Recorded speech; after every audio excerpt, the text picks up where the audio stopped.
நண்பர்கள் அனைவருக்கும் வணக்கம்ங்க. இந்த கஸ்டமர் சென்னையில சிவில் இன்ஜினியரா இருக்காரு. இப்ப இவரோட ஓன் ஹவுஸ திருச்சி பெட்டவாத்தலையில கன்ஸ்ட்ரக்ஷன் பண்ணிட்டு இருக்காருங்க.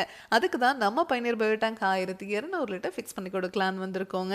டெய்லியும் 7 பேர் வரைக்கும் யூஸ் பண்றதுக்கு இந்த டேங்க் சைஸே போதுமானதுங்க. இந்த இடத்துல பெல்ட் கான்கிரீட்குள்ள தான் நம்ம டேங்கை ஃபிக்ஸ் பண்ணிட்டு இருக்கிறோம். இந்த டேங்கை ஃபிக்ஸ் பண்ணிட்டு இதுக்கு மேல இவங்க பாத்ரூம் டாய்லெட் தான் கன்ஸ்ட்ரக்ஷன் பண்ண போறாங்க. இந்த இடத்துல ஒரு 4 அடி தாங்க குழி எடுத்தோம். எவ்வளோ ஊத்து தண்ணி வந்திருக்குன்னு உங்களுக்கு பார்த்தீங்கன்னாவே தெரியும். இந்த மாதிரி இடத்துல எல்லாம் நீங்கள் கான்கிரீட்டில் செப்டிக் டேங்க் கட்டுனீங்கன்னா சீக்கிரமாகவே நிறைஞ்சிருங்க. நீங்கள் லாரி வச்சு க்ளீன் பண்ணாலும் திரும்ப திரும்ப நிறைஞ்சிட்டே தான் இருக்குங்க.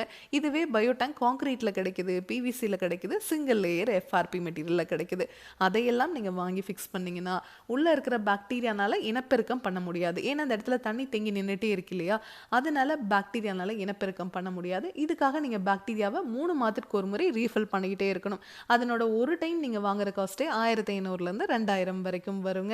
ஏன்னா பாக்டீரியா இனப்பெருக்கம் பண்ணுறதுக்கு ஈவனான டெம்பரேச்சர் உள்ளே தேவைப்படுதுங்க. ஆனால் நம்ம பயணியர் பயோ டேங்க்கில் எப்போவுமே அந்த டெம்பரேச்சர் உள்ளேயே இருக்கிறதுனால பாக்டீரியானால ஈஸியாக இனப்பெருக்கம் பண்ண முடியும்.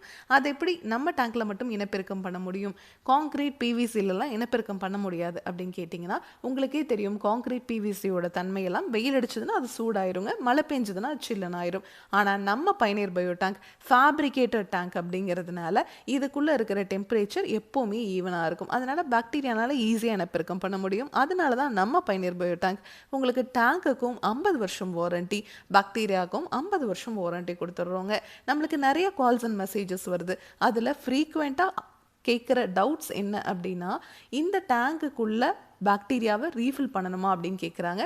ஆனால் பாக்டீரியாவை ரீஃபில் பண்ணவே தேவையில்லைங்க. அதே மாதிரி உங்களோட டாய்லெட் க்ளீன் பண்ணுறதுக்கு ஹார்பிக், டாமிக்ஸ் அந்த மாதிரி மார்க்கெட்டில் கிடைக்கிற எல்லா பிராண்டட் ப்ராடக்ட்ஸும் யூஸ் பண்ணிக்கலாங்க. ஆசிட் மட்டும் யூஸ் பண்ண வேண்டாங்க. இந்த டேங்கை நீங்கள் ஃபிக்ஸ் பண்ணிட்டீங்கன்னா உங்கள் வாழ்நாள் முழுவதும் இந்த டேங்குக்காக நீங்கள் ₹1 கூட செலவு பண்ண தேவையில்லை.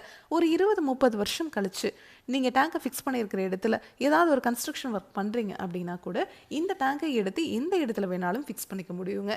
இப்போ இந்த டேங்கை ஃபிக்ஸ் பண்ணிவிட்டு இதுக்கு மேலே இவங்க பாத்ரூம் டாய்லெட் தான் கன்ஸ்ட்ரக்ஷன் பண்ண போகிறாங்க. அதாவது இந்த டேங்க் வர்ற இடம் பார்த்தீங்கன்னா மாடிப்படிக்கு கீழே இருக்கிற இடத்துல தான் வருது. அதாவது இந்த டேங்குக்கு மேலே நீங்கள் 10 டன் வரைக்கும் வெயிட் வச்சிங்கன்னா கூட ஒன்றும் ஆகாதுங்க. அவ்வளோ ஸ்ட்ராங்காக உங்களுக்கு இந்த டேங்கை நம்ம செஞ்சு கொடுக்குறோம். இதை பற்றி உங்களுக்கு இன்னும் டீட்டெயிலாக தெரிஞ்சுக்கணும்னா பயனியர் பயோசெப்டிக் டேங்குங்கிற யூடியூப் சேனலுக்கு போய் பாருங்கள்.